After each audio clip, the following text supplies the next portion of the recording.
Bien, ¿qué mide la constante de formación? Bien, recuerden que la constante de formación para un complejo, bueno, recordemos que la constante de formación para un complejo sería, ¿sí? Eh, ¿Querés que lo hagamos para el la ejemplo del hierro, por ejemplo? bueno, ¿Cuál querés hacer del problema 7? puede ser el del hierro, ¿sí? El B, ¿no? El B. Bien, entonces para escribir la KF tendríamos, sería el producto de la concentración del complejo dividido por la concentración del Uy, no encuentro. acuo complejo, en este caso el hexaacuo de hierro 2, ¿sí? Por la concentración de cianuro a la sexta, ¿sí? Elevado a la 6. Si la constante de formación tiene un valor muy elevado, muy alto, quiere decir que tengo una alta concentración del complejo, o que el complejo se ha formado en una gran cantidad. Por lo tanto, eso me indica, me da una estimación de la tendencia que tiene ese complejo a formarse. Entonces, mientras más alto sea el valor de KF, mayor va a ser la tendencia del complejo a formarse. Por lo tanto, el ítem C, tal como está redactado, es falso. ¿Sí? Ahí va a escribir Estefanía, la constante. Fíjense que en este caso sería, ¿no?, la concentración, como escribimos las constantes regularmente, ¿sí? Los productos dividido la concentración de los reactivos, ¿sí? Entonces fíjense, para que el valor de KF sea grande, ¿sí?, necesariamente la concentración del complejo en el equilibrio, del complejo de coordinación en el equilibrio tiene que ser muy grande, o la concentración del acuo complejo tiene que ser, es muy chiquitita, ¿sí?, muy pequeña, ¿sí? Entonces, si la concentración del complejo en el equilibrio es muy grande, eso me indica que tiene una alta tendencia a formarse. Y también tiene que ver con la estabilidad, ¿sí? Eh, a mayor KF, el complejo tiende a ser también más estable. Acá dice, el producto son 6 aguas. Sí, faltaba un Sí, 2 ya, en el sí, está protón. bien.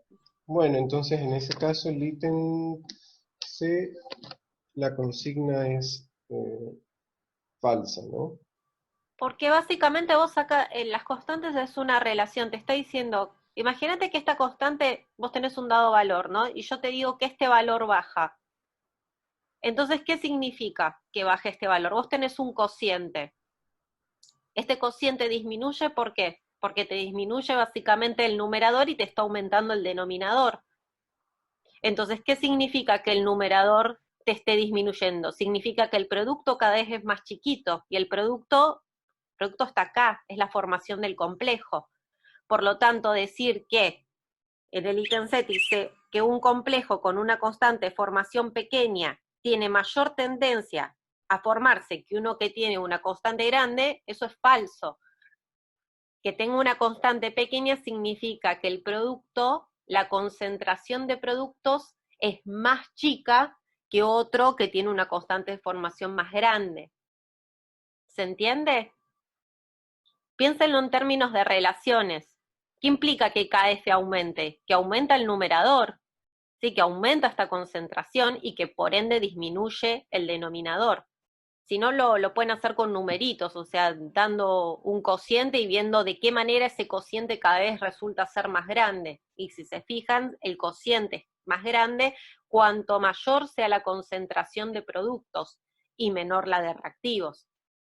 Si es mayor la de productos, obviamente es menor que la de reactivos porque la masa se conserva, el producto viene de los reactivos.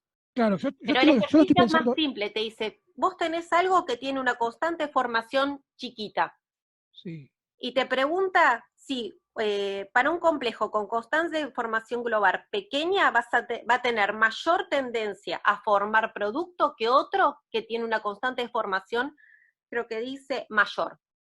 Mayor. Mm.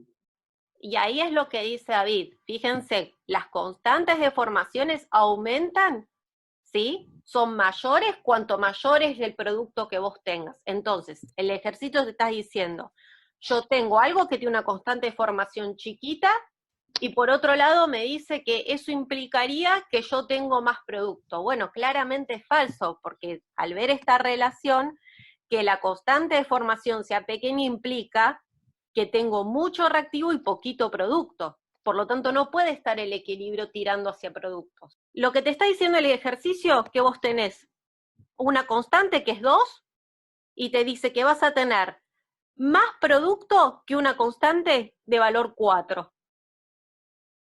Es eso lo que te está diciendo el ejercicio. Y si vos ves las relaciones, decís, che, si la relación entre producto y reactivo acá es 2 y acá es 4, es falso que voy a tener más en el primer caso que en el segundo. En el segundo caso voy a tener más producto que reactivo porque este cociente es mayor. Sí, pero Independientemente de... Sí, claro. Por ejemplo, pueden ver la tabla 28 de constante de formación de complejos y podemos ver el ejemplo del hierro, ¿no? El hexaciano ferrato 3, y podemos comparar el valor de la constante de ese complejo con el del tiociano ferrato 3, ¿sí? Si ubican la tabla de datos, que es la página 35. 35, tabla 28, constante de formación de complejo, ahí se dan cuenta que en el caso del complejo con el cianuro, el valor de la constante es 1 por 10 a la 31, ¿sí?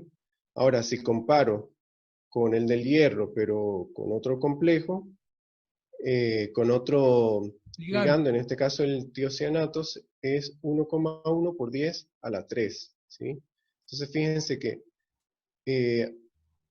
el metal es el mismo, tengo igual 6 ligandos, pero en un caso la constante es muchísimo más grande, muchísimo mayor que en el caso del tiocianato, ¿sí? Entonces Si yo, eso por allí era que venía el ejercicio, ¿no? Entonces en el caso del cianuro, esa constante que tiene ese complejo que tiene una constante de formación mayor, más grande, pues va a tener mayor tendencia a formarse que el otro complejo que tiene una constante de formación más chica, ¿sí? entonces, en resumen, tomando esos dos complejos, tengo más productos en el hexaciano ferrato 3 que en el hexatiociano ferrato 3. Sí, sí, Ahí hay va. más, claro, se forma mayor producto en el caso del complejo con el cianuro. Bueno, el problema 7 dice escribir las reacciones balanceadas para la formación de los siguientes complejos y plantear la expresión de la constante de formación global KF.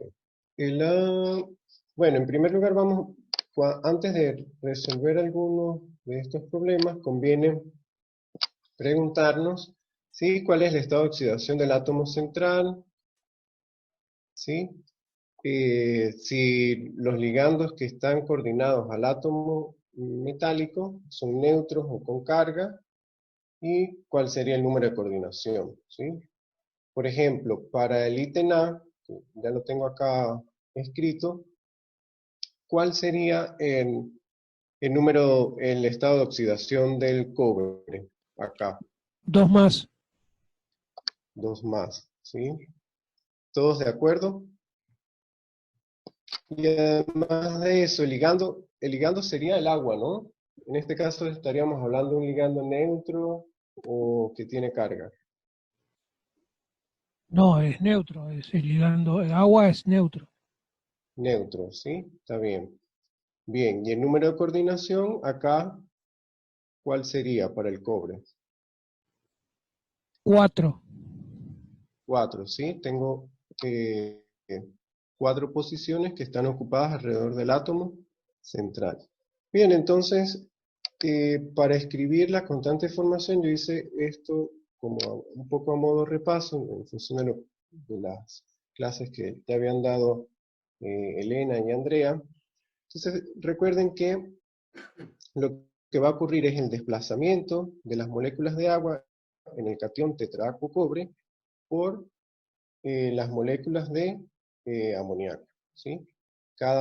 Ese desplazamiento ocurre por etapas, ¿sí? Es decir, en cada reacción se desplaza una molécula de agua y cada una de esas reacciones tiene asociado un valor de constante K1, ¿sí? Acá lo quise hacer un poquito más gráfico. Entonces fíjense cómo el amoníaco reemplaza una molécula de agua, que sería un grupo saliente, ¿sí?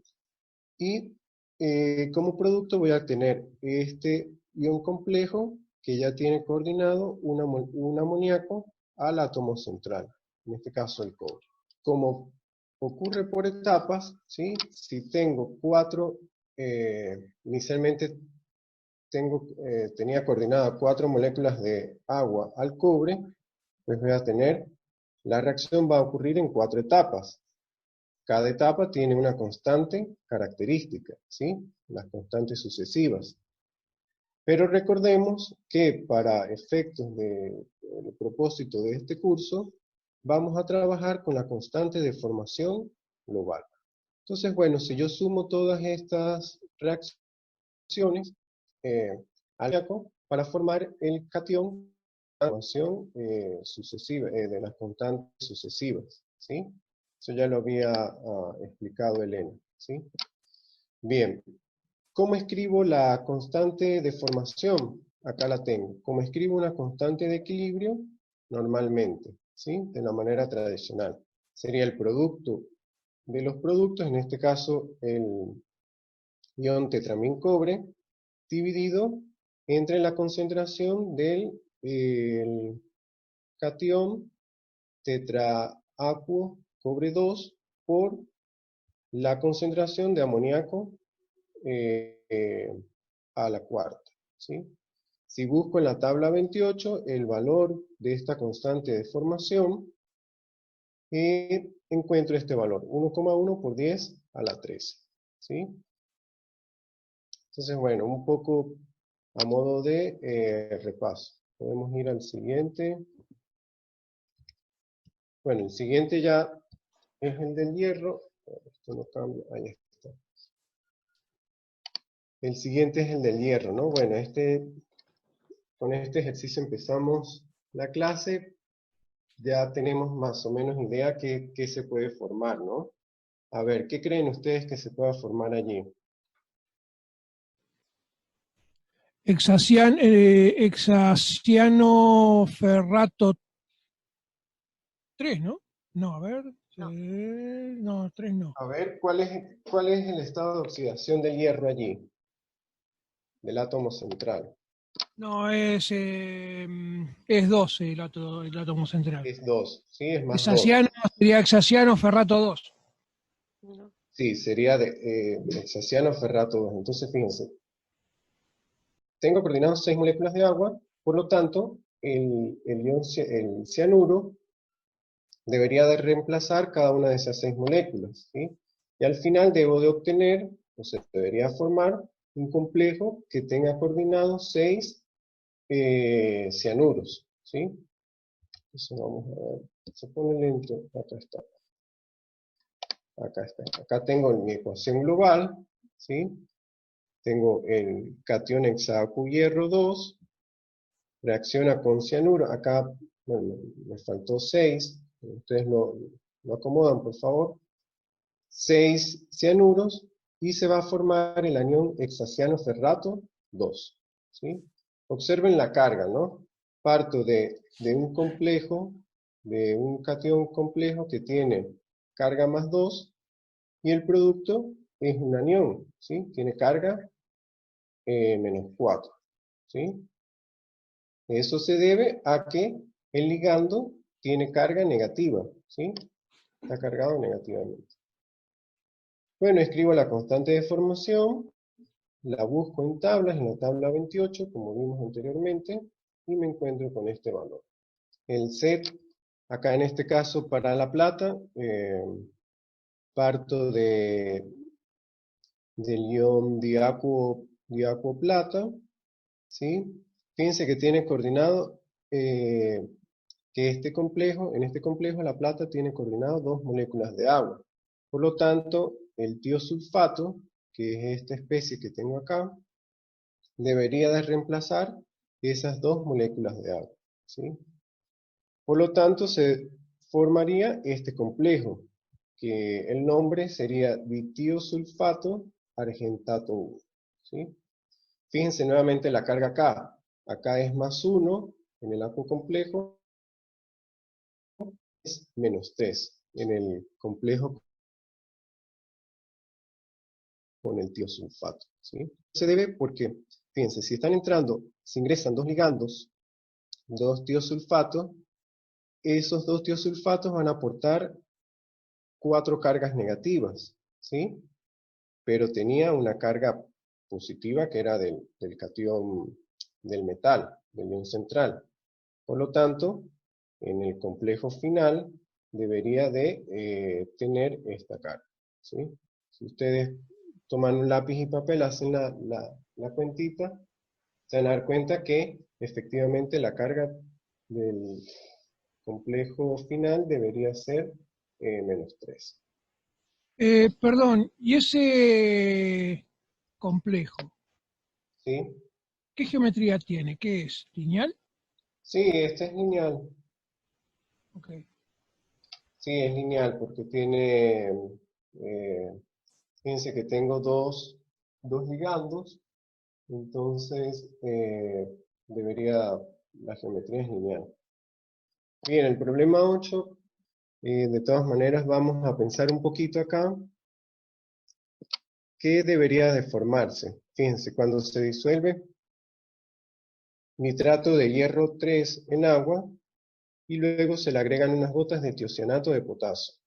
La solución resultante se torna de color rojo intenso, ¿sí? Entonces, ¿cómo empezamos a ver este problema? ¿Qué se me va a formar acá? A ver, ¿qué tendría? ¿Qué tendría que La, hacer en primer lugar? la sal se va a disolver totalmente en el agua. Ajá, disociamos la sal, Disociar ¿sí? la sal. Bien. Entonces, el hierro, cuando está en agua, ¿qué va a formar? De acuerdo a lo que hemos aprendido hasta ahora. ¿Qué se puede formar cuando tengo un catión metálico en agua? Y se va a formar un hexaacuo hierro 3. Correcto, un aquo complejo, ¿verdad? Entonces, vamos a ver acá si sale. Acá está. Primero disociamos la sal, ¿sí? Se forma el aquo complejo, ¿de acuerdo? El tiocianato.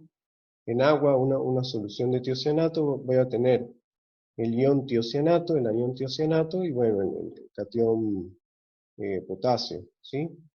Y ahora, acá, ¿qué puede ocurrir? A ver. Perdón, pero el potasio, ¿no sería también un hexaacuo potasio 1? Sí, también lo puedo escribir de esa manera, ¿sí? Distintamente que no forme complejo, pero sería un hexaacuo potasio 1. Sí, lo podría escribir de esa manera, ¿sí? Bien, pero si nos enfocábamos en el hierro, ¿verdad? Tendría un aquo complejo, ¿sí? Y tengo, eh, ¿qué podría reaccionar con el aquo complejo? El tiocianato seguro. Bien, puede ser el tiocianato, ¿sí? El nitrato, digamos que no, porque bueno, ah, ya viene acá de la sal, ¿no? Del nitrato de hierro. Además, el nitrato no funciona como un buen ligando, correcto. Entonces, la opción que queda es que va a reaccionar el aquo complejo con el tiocianato. Es decir, el tiocianato va a funcionar como un ligando. Entonces, bueno, este aquo complejo debería tener un color amarillito, amarillo claro, a lo que reacciona con el ion tiocianato, que es incoloro, se va a formar este anión, el hexatiocianatoferrato 3, ¿sí? que tiene un color rojo intenso, ¿sí? Acá escribo la constante de formación, este 6 debería ir acá, ¿sí? Se me chispoteó. Y bueno, la constante de formación la busco en tablas y tiene este valor, ¿sí? Un dato de color, tengo entendido que este complejo es el que se utiliza en las películas como sangre falsa. Sí, sí, de verdad que el color es bastante similar. Y la intensidad del rojo tiene que ver con la cantidad de cianuros, sí, perdón, De tiocianato, de sí. tiocianato que se vayan sustituyendo, ¿sí? Porque en realidad esta es la última, es la constante formación global cuando se reemplazaron a todas las aguas por tiocianatos. Pero ustedes saben que hay constantes sucesivas, entonces hay una primera sustitución de una molécula de agua por un tiocianato, eso ya es un rojito, y cuanto más aguas vamos sustituyendo en este complejo para formar el anión hexatiocianoferrato, va aumentando la intensidad del color rojo. Había una cosita, en uno de los ejercicios de la guía pregunta qué tipo de reacciones son las que se dan, por ejemplo, cuando vos tenés un hexa-aquo complejo, un complejo aquo, y uno empieza a sustituir uno de los ligandos por otro tipo de ligando, y te pregunta qué tipo de reacción es. ¿Alguien sabe cómo se llama? Hay unos ejercicios en la guía que dice, bueno, ¿qué tipo de reacción es esta? Por ejemplo, acá, miren, tengo cobre con 4 ligandos de agua, y reemplazo al final de todo estos 4 ligandos, de estos 4 aguas, por 4 amoníacos. Este reemplazo, ¿no? De reemplazar un ligando por otro tipo de ligando, ¿cómo se llama? Se llaman reacciones de sustitución, ¿sí? Eso hay un problemita, no me acuerdo cuál es, pero les pregunta de qué tipo de reacción se trata. Bueno, cuando es de este tipo, o sea, de reemplazo de ligando, son reacciones de sustitución. Estoy tratando de buscar el ejercicio en donde lo pregunta. ¿Vos, David, recordás cuál es? Eh, Que hay uno, no sé si era en el integrador. Acá en el integrador, la parte A, el problema 1, da una serie de reacciones y les pregunta tipo de reacción. sí, Para ahí es donde, claro. ahí es donde les está preguntando. Entonces, cuando ustedes están cambiando ligandos, ¿sí? Son reacciones de sustitución. Estamos sustituyendo un tipo de ligando por otro tipo de ligando. Bueno, vamos a hacer el problema 13. El problema 13 dice así. En una gradilla con tubos de hemólisis rotulados se prepararon soluciones acuosas disolviendo los compuestos que se indican a continuación. Se midió el pH de dichas soluciones con varillas indicadoras de pH, obteniéndose las siguientes tendencias. Entonces me aparece esta tendencia, donde para este lado, hacia mi izquierda, están los pHs más ácidos y hacia la derecha los pHs básicos. Entonces lo que me pide el ejercicio es que explique y justifique con las ecuaciones químicas correspondientes la tendencia observada experimentalmente. Por otro lado, me pide que realice un esquema mostrando la estructura del agua complejo y el fenómeno de hidrólisis. Y por último, que emplee los datos de tablas que considere necesarios. Entonces, si nosotros vemos esta tendencia, veremos que hacia la derecha aumenta la basicidad de mi solución y tengo que explicar eso. Entonces, yo empecé por el primer compuesto, es el cloruro de hierro 3. Entonces yo dije, bueno, primero lo que voy a hacer es plantear las reacciones para esta sal. Yo sé que si coloco esta sal, está en estado sólido, si la coloco en agua, se disuelve completamente para formar esta estructura acuosa, y por otro lado se disocia completamente para tener el hierro más 3 acuoso, más 3 cloruros también en estado acuoso. Ahora bien, nosotros sabemos que el hierro más 3 en agua forma un hexaacuo complejo. Por lo tanto, ¿esto qué significa? Que voy a tener el hierro rodeado por 6 moléculas de agua. ¿Hasta ahí está claro? Esto de que está rodeado por 6 es porque lo sé, me lo contaron, lo vimos a lo largo de toda la guía. En principio, hay formas para predecir cuál va a ser el número de coordinación de un complejo. Nosotros no tenemos esas herramientas, así que viendo la guía yo ya sé que el hierro por ejemplo, es uno de los elementos que forma complejos de estructura octaédrica. ¿Por qué octaédrica? Porque está rodeado por 6 ligandos y cada uno de esos ligandos se encuentra en el vértice de un octaedro, mientras que el hierro se ubica en el centro. ¿Ok? Ahora bien, lo que yo quiero ver es cómo actúa este complejo en el agua, ¿sí? Entonces yo tengo este complejo que es de un color lila pálido.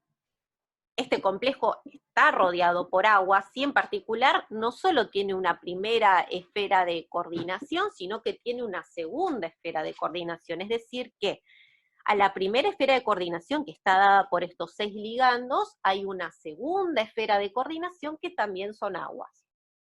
Entonces este complejo interactúa con una molécula de agua para formar esto. Fíjense, acá yo tenía 6 ligandos de agua, acá tengo 5 ligandos de agua y un oxidrilo.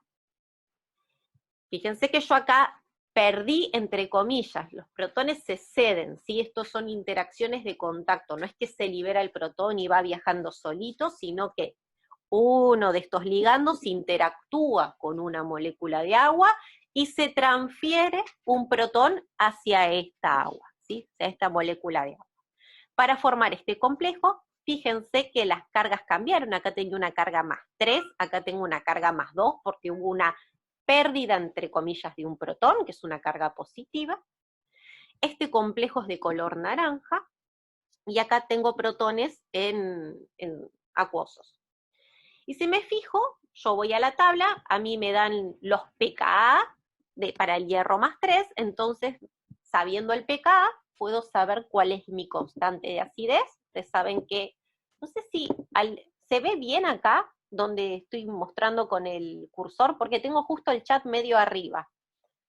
Yo sé que la constante de acidez es 10 a la menos pKa, entonces poniendo el pKa, mejor dicho, el menos el pKa, yo tengo esta constante de acidez que a mí me dio 3,46 por 10 a la menos 3.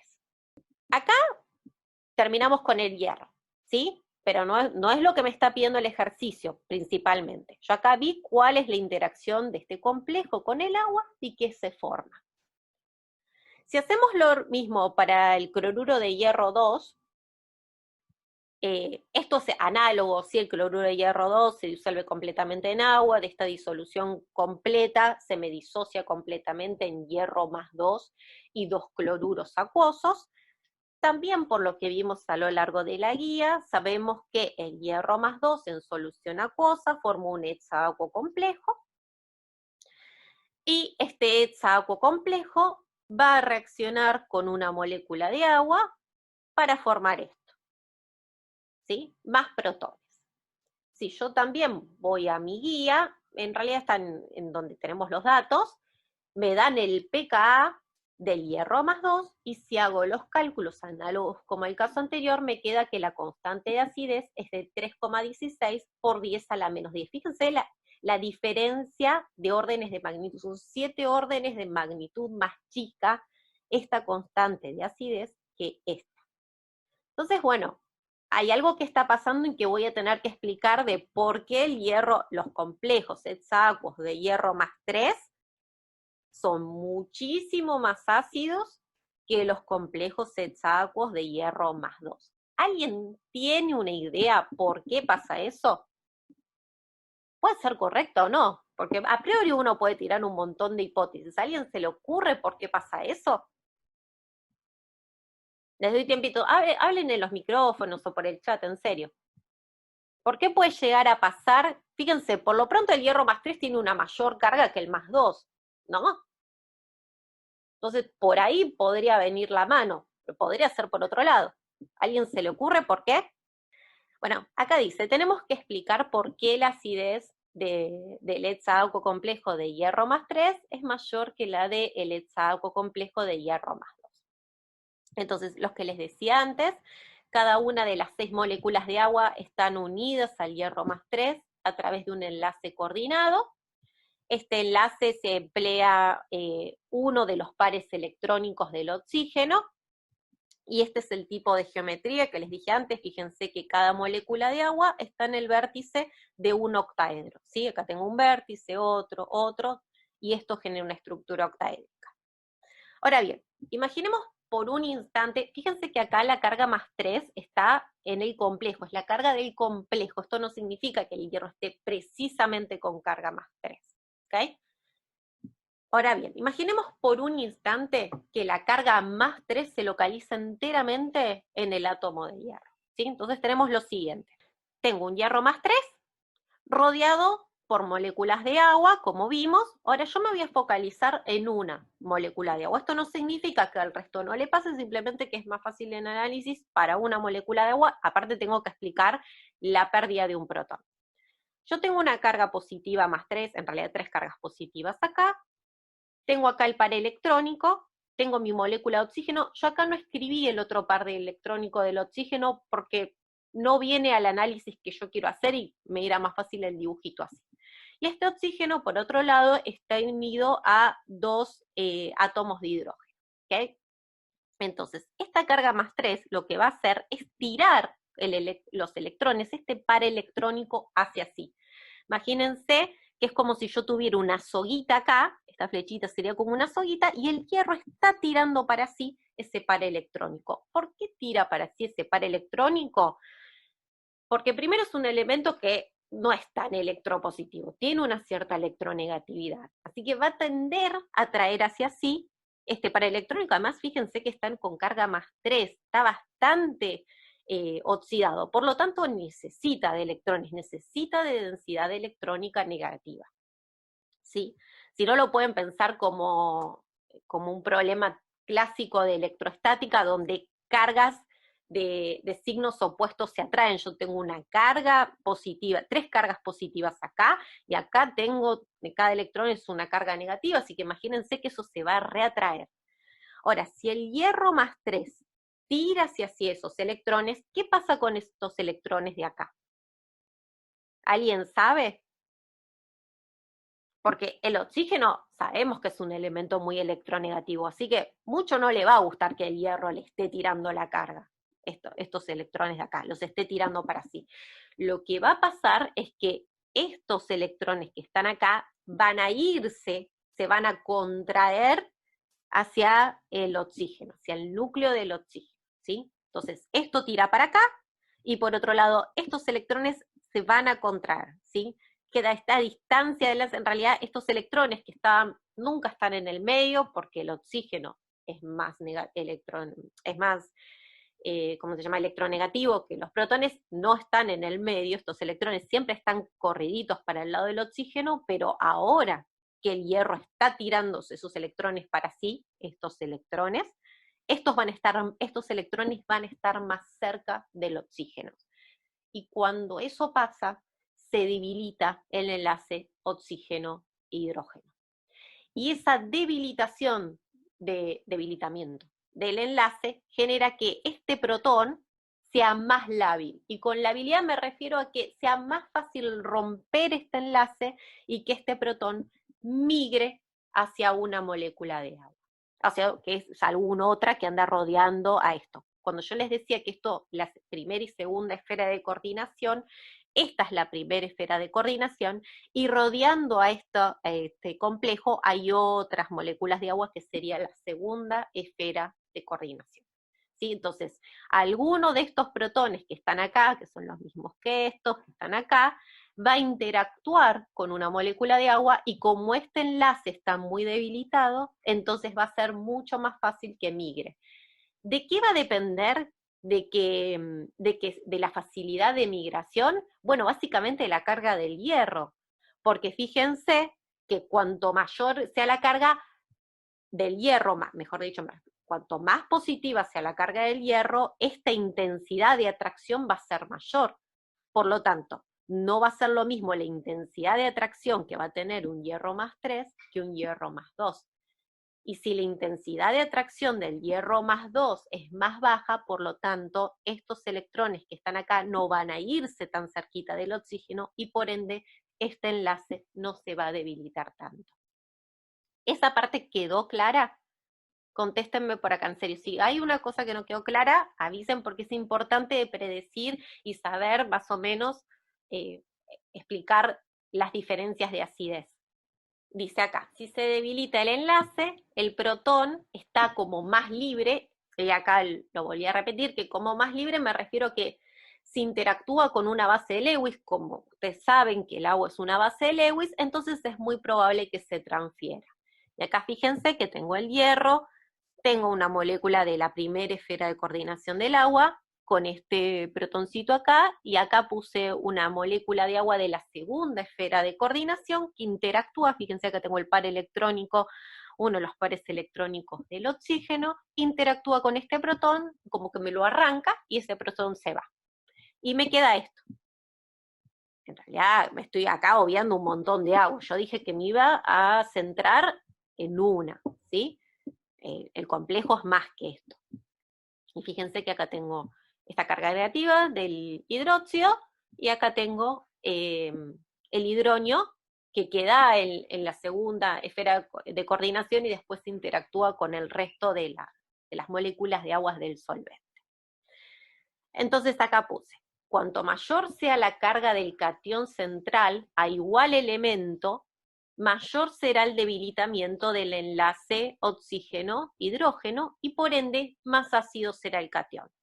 En realidad yo acá puse del aquo complejo. Fíjense que acá tengo carga de hierro más 3 es más 3, la carga del hierro más 2 es más 2, entonces el enlace oxígeno-protón será más débil en este complejo, en el hexaco complejo de hierro más 3, que en el hexaco complejo de hierro más 2.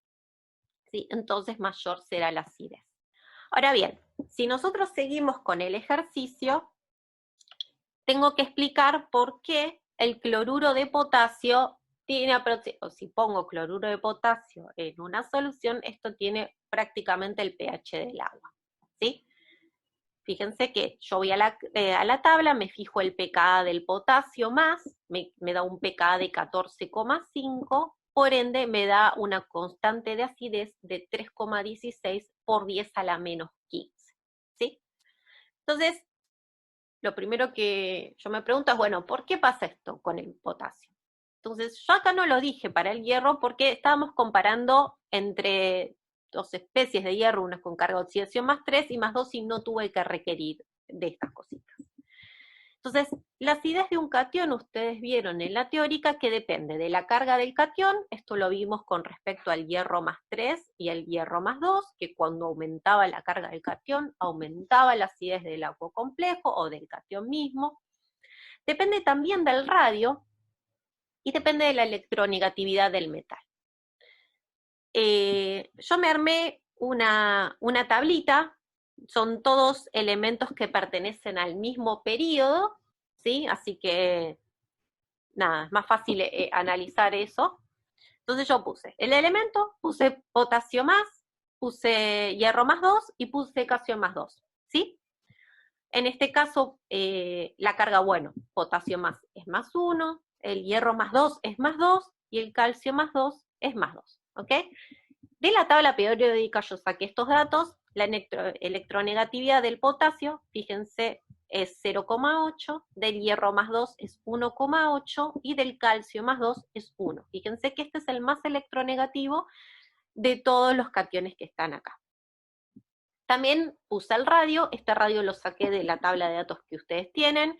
Fíjense que el potasio es el que tiene mayor radio, estos radios están expresados en picómetros.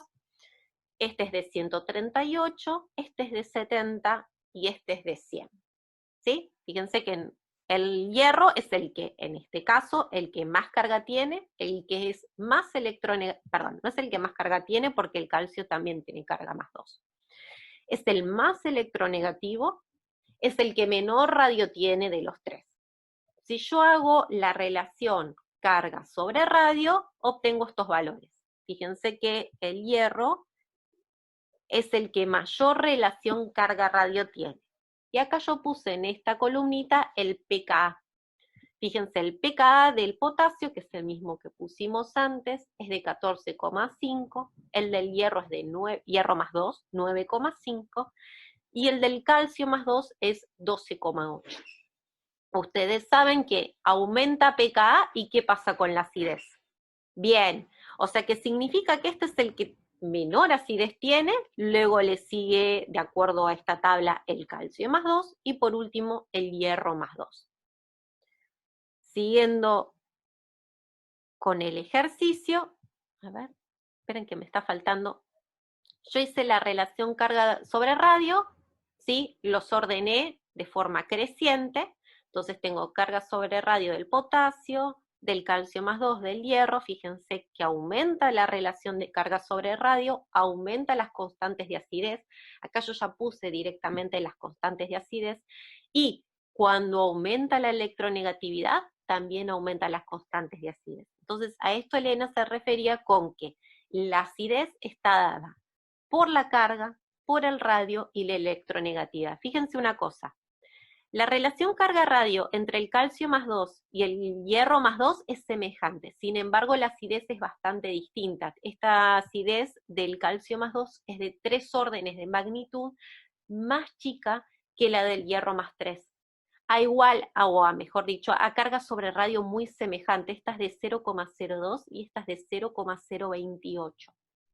Entonces, ¿cómo explicamos de que esto sea 1000 veces más ácido que el calcio más 2? Bueno, fíjense la diferencia en electronegatividad, que si hubiera estado bien sacada la foto, se podría ver que esto es de 1 y esto es de 1,8.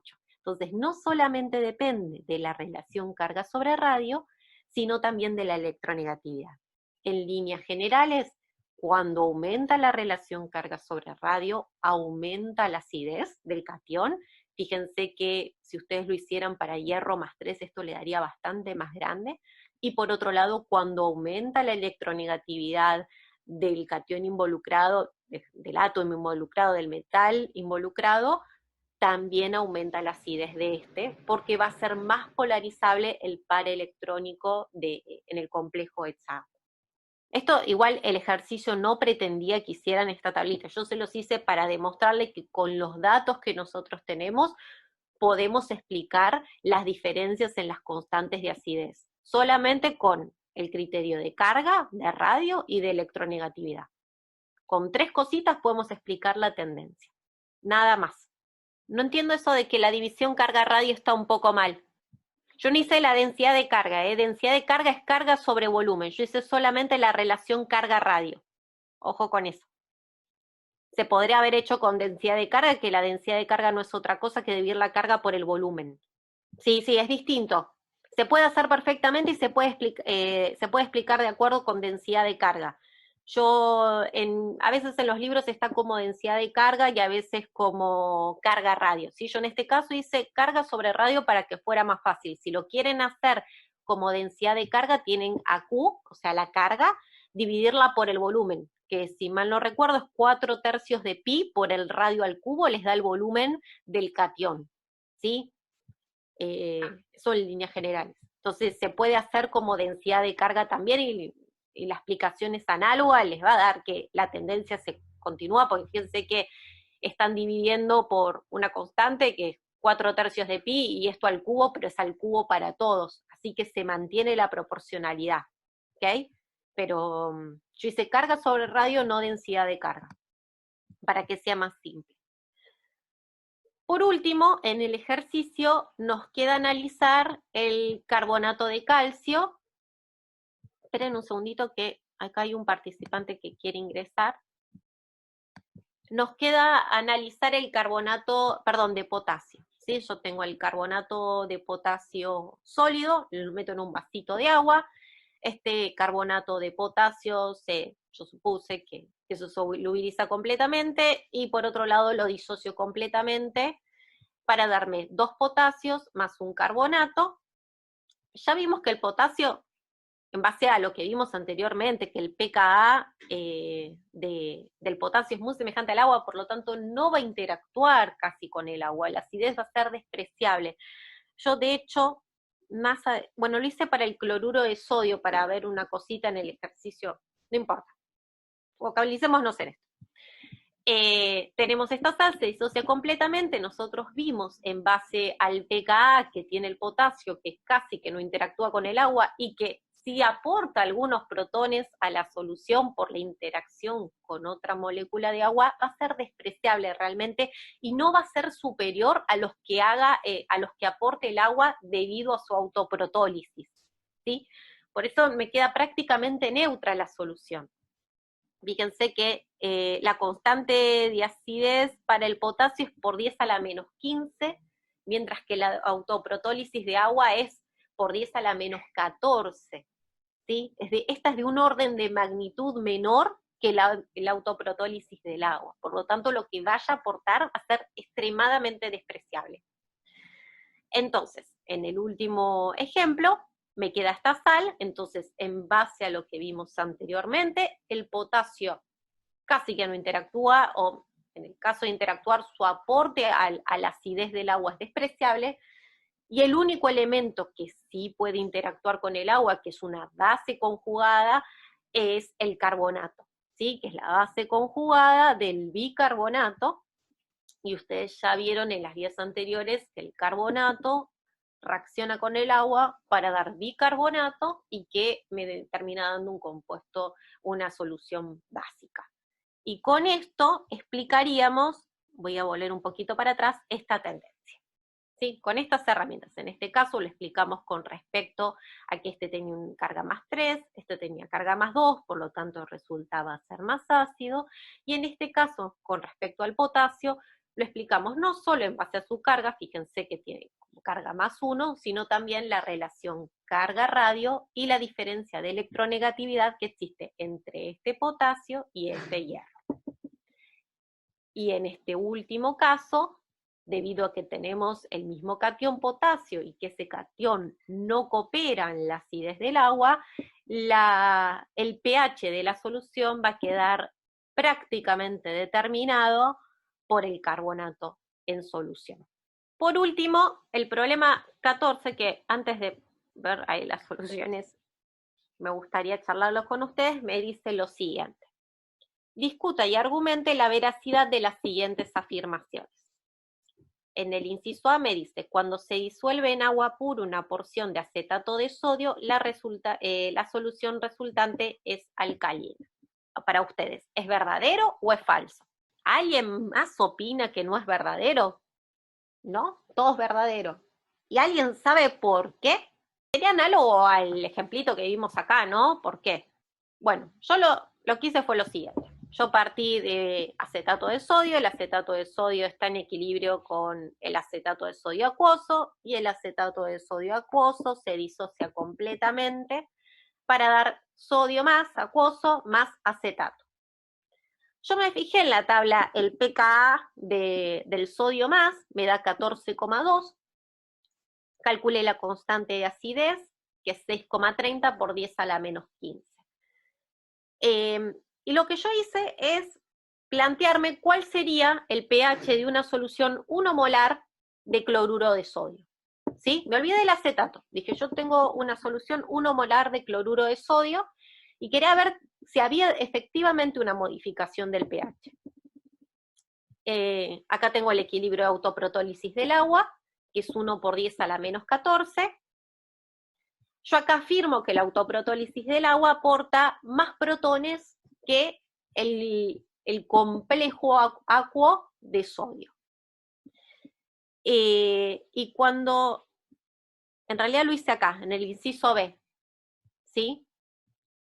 Esto me lo olvidé, yo acá yo ya desprecié el aporte del sodio. No, yo puse 1 molar porque voy a poner una concentración muy alta de cloruro de sodio, ¿sí? A mí se me ocurrió 1 molar, podría haber sido menos, pero plantear cuando uno tiene concentraciones altas es más fácil. Esto no lo tienen que hacer ustedes, yo se los cuento, que yo dije, bueno, yo insisto, en realidad voy a empezar por el inciso B, disculpen, para después del inciso B ir al inciso A y en base al resultado del inciso B explicárlesela. El inciso B, yo tengo una solución de cloruro de sodio y me pregunta si esa solución va a ser, me afirma que esa solución va a ser ácida. Yo dije, bueno, todos sabemos que la solución no va a ser ácida.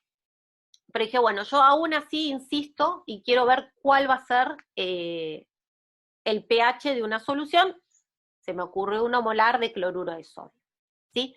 Yo hice el cálculo de cuánto me da el pH para una solución 1 molar de cloruro de sodio, tomando en cuenta el pKa del sodio más, y a mí me da que, partiendo de agua neutra, ¿no? pH 7, cuando yo pongo 1 molar de cloruro de sodio, para que se den una idea cuánto es 1 molar de cloruro de sodio, es ponerle a 1 litro de agua 58 gramos de sal, me da que el pH es 6,89, que es aproximadamente 6,9. Fíjense que no varió casi nada el pH, de 7 bajó en 0,1 unidades de pH. ¿Sí? Por lo tanto, el inciso B, que dice que si yo pongo cloruro de sodio en agua voy a obtener una solución ácida, es mentira, falso. ¿Sí? Entonces, nuevamente, en el inciso B me dicen, tengo una solución de cloruro de sodio, y me afirman que cuando yo tengo cloruro de sodio en solución, la solución resultante va a ser ácida. Todos sabemos que no es así, pero yo dije, bueno, vamos a calcularlo. Yo me inventé un problema, dije, bueno, supongo que tengo 1 mol de cloruro, tengo una concentración molar de 1 molar de cloruro de sodio, ¿sí? Lo puse en agua. Eso es equivalente a poner 58 gramos de sal de mesa en 1 litro de agua, que es un montonazo. Y le calculé el pH a esa solución. Si ustedes hacen eso, calculé el pH utilizando el pKa del sodio más. Si ustedes hacen eso, del pH inicial que tenía mi agua, que es 7, se fue a 6,89, que es aproximadamente 6,9. Es decir, que poniendo 58 gramos de sal en 1 litro del agua, el pH me bajó casi nada. Fíjense, 0,1 unidades de pH. Lo cual significa que poner una sal, como es el cloruro de sodio, en agua no me modifica el pH, y el inciso B es falso, ¿ok? Nadie pretendía que ustedes hicieran esto. Yo simplemente lo hice para que vean que efectivamente cuando uno tiene un catión que tiene un pKa muy elevado, no modifica el pH de la solución. Al menos este catión no lo modifica. Habiendo hecho el inciso B, vamos a el inciso A, ¿sí? Tengo acetato de sodio en agua. Ya vimos que, pues me adelanté, el acetato de sodio, se forma el acetato de sodio acuoso y este se disocia completamente en sodio más acetato. De acuerdo a lo que vimos en el inciso B, el sodio no coopera en nada o casi nada a la acidez de mi solución. Por lo tanto, ¿quién me va a estar determinando el pH de mi solución? Suponiendo que tengo una concentración de acetato de sodio importante, ¿no? Sí, si querés lo podés hacer. Para mí igual, te soy sincera, uno plantea el equilibrio, se fija en el pKa de las cosas que tiene, por ejemplo, mira, acá tenés el pKa del sodio, es 14,2, es un pKa más alto que el de la autoprotólisis del agua, que el pKw. Entonces, que te da 14. Entonces, ahí ya decís, che, el aporte de este sodio en cuanto a protones es despreciable, ¿sí? Eso podría llegar a ser perfectamente una justificación, más que calcular el pH de una concentración. Yo se los mostré para que vieran que se podía justificar por ese lado, y para que vieran que efectivamente cuando uno hace los cálculos te da que no varía casi el pH, ¿sí? Pero para mí ya justificar con el pKa es re válido. Para el resto de los profesores nadie pretende que calculen el pH en este tipo de ejercicios, ¿sí?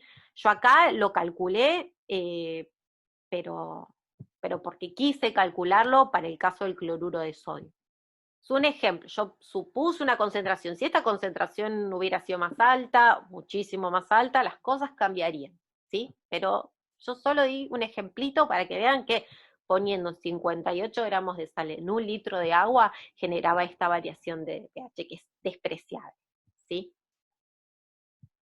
Pero lo ideal es viendo el pKa del sodio más, viendo que es 14,2, ya en base a eso ustedes ya pueden decir que el aporte que haga el sodio más en solución va a ser semejante al que realiza la autoprotólisis del agua y por ende es despreciable al pH de la solución, no lo va a modificar demasiado.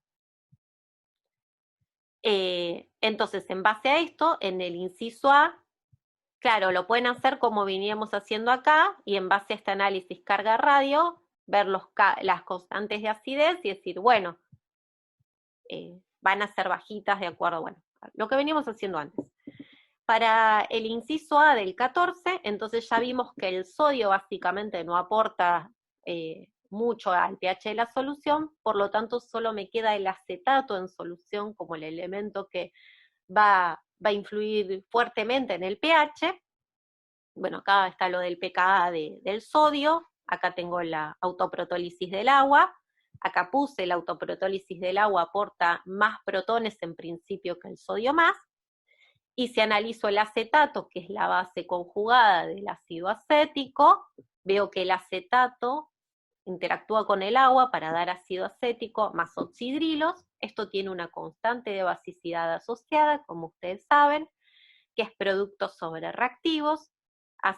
El producto es ácido acético por oxidrilos, dividido el reactivo, que es el acetato, le da 5,5 por 10 a la menos 10, no es despreciable.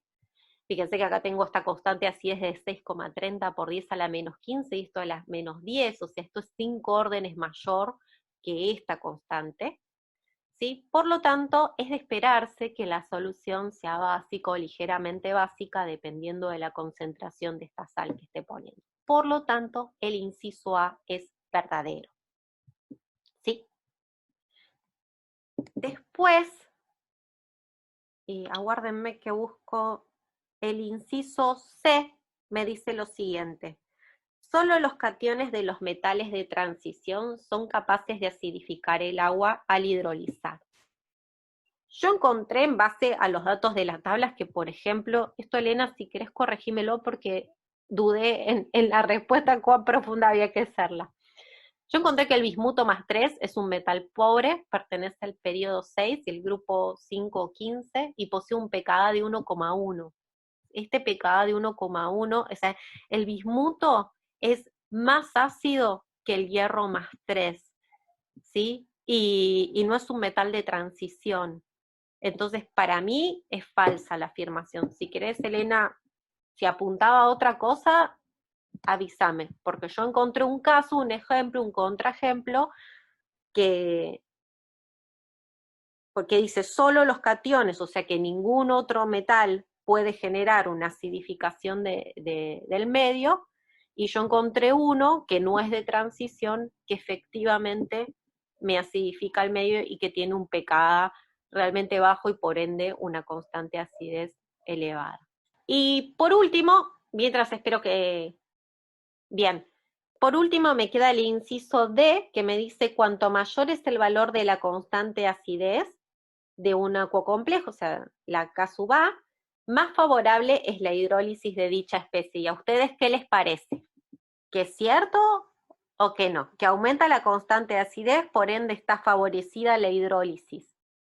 Y con hidrólisis nos referimos a la liberación de protones, entre comillas, liberación.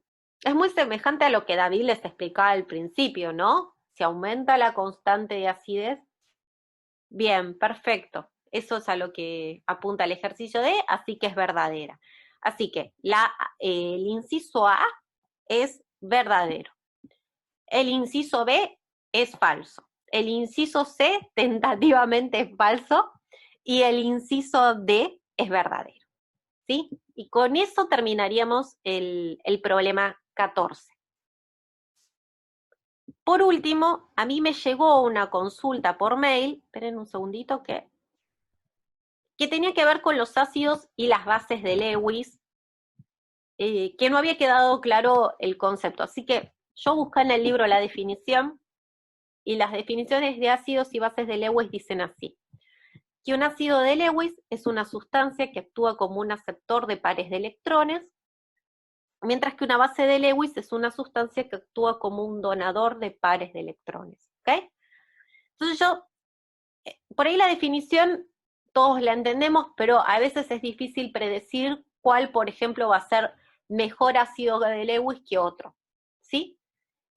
Nadie va a pretender eso, pero a mí me habían preguntado por mail eso, entonces yo quería explicárselos. Yo hice un ejemplito, busqué un ejemplito bastante simple, partí del borano, tengo un boro unido a 3 hidrógenos. Si ustedes se fijan, la configuración electrónica externa del boro es 2s2, 2p1. Este elemento, fíjense que no completa el octeto. Si yo hago dos electrones en este enlace, 2 en este y 2 en este, me queda 2, 4, 6, le faltan 2 electrones para completar el octeto al boro. Por eso que este compuesto, al igual que este y este, son ácidos de Lewis bastante fuertes porque son reaceptores de un par electrónico, que es lo que necesita el boro para completar el octeto. Entonces yo dije, bueno, suplantamos a uno de los hidruros, en realidad acá el hidrógeno está como hidruro, ¿sí? Suplantemos a uno de los hidruros, por algo también se llama trihidruro de boro, suplantemos uno de los hidruros por un cloro, ¿sí? Este compuesto se lo llama cloroborano, ¿sí? Entonces fíjense que yo estoy suplantando a un hidrógeno por un elemento más electronegativo, ¿sí? Que va a tender, o sea, los pocos electrones que ya tiene el boro, parte de esa densidad de carga, este cloro me la va a estar chupando. Entonces, ¿qué le va a pasar a este boro? Bueno, va a estar cada vez más ávido de recibir un par electrónico, ¿sí? Porque cada vez termina con una densidad de carga positiva mayor. Y si encima le reemplazo a los 3 hidrógenos que está acá por 3 cloros, fíjense acá yo hice las flechitas, no sé si se ven bien, pero es como que este cloro tira la carga para sí, este tira la carga para sí, o sea, los electrones en este enlace trata de tirarlos para sí, y este también. Por lo tanto, este boro está más desesperado de recibir un par electrónico, ¿sí?